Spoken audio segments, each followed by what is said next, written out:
श्री राम। 57 सर्ग। विश्वामित्र की तपस्या।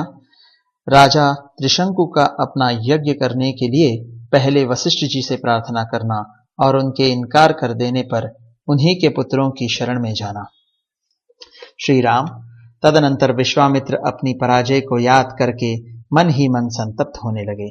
महात्मा वशिष्ठ के साथ बैर बांधकर महातपस्वी विश्वामित्र बारंबार लंबी सांस खींचते हुए अपनी रानी के साथ दक्षिण दिशा में जाकर अत्यंत उत्कृष्ट एवं भयंकर तपस्या करने लगे।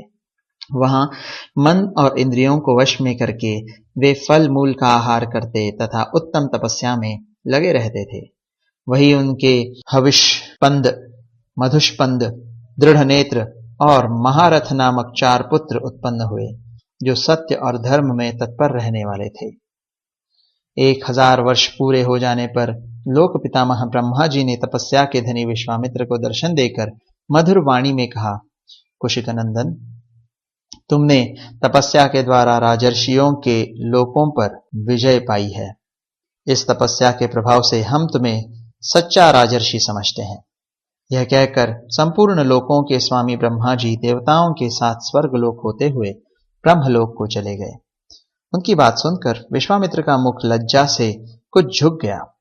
वे बड़े दुख से व्यतीत हो दीनतापूर्वक मन ही मन यो कहने लगे, अहो, मैंने इतना बड़ा तप किया तो भी ऋषियों सहित संपूर्ण देवता मुझे राजर्षि ही समझते हैं। मालूम होता है इस तपस्या का कोई फल नहीं हुआ। श्री राम।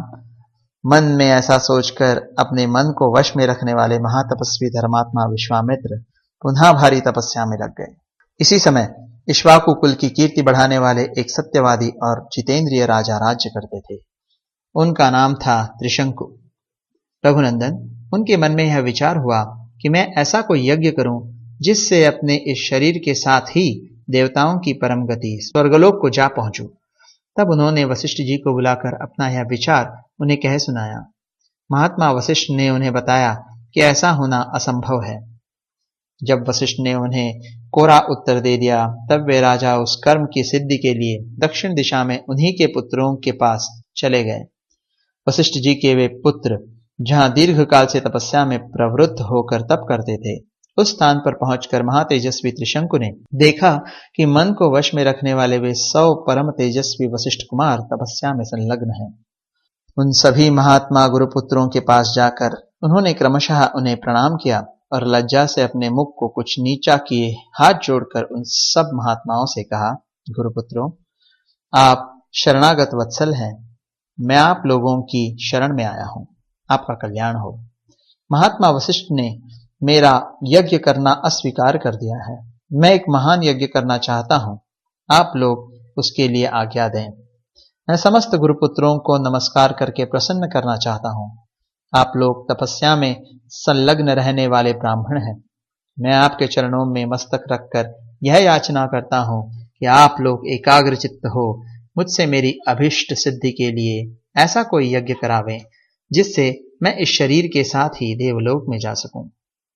तपोधनों, महात्मा वशिष्ठ के अस्वीकार कर देने पर अब मैं अपने लिए समस्त गुरुपुत्रों की शरण में जाने के सिवा दूसरी कोई गति नहीं देखता। समस्त इक्ष्वाकु वंशियों के लिए पुरोहित वशिष्ठ जी ही परम गति है। उनके बाद आप सब लोग ही मेरे परम देवता हैं। इस प्रकार श्री वाल्मीकि निर्मित आर्ष रामायण आदि काव्य के बालकांड में 57वां सर्ग पूरा हुआ।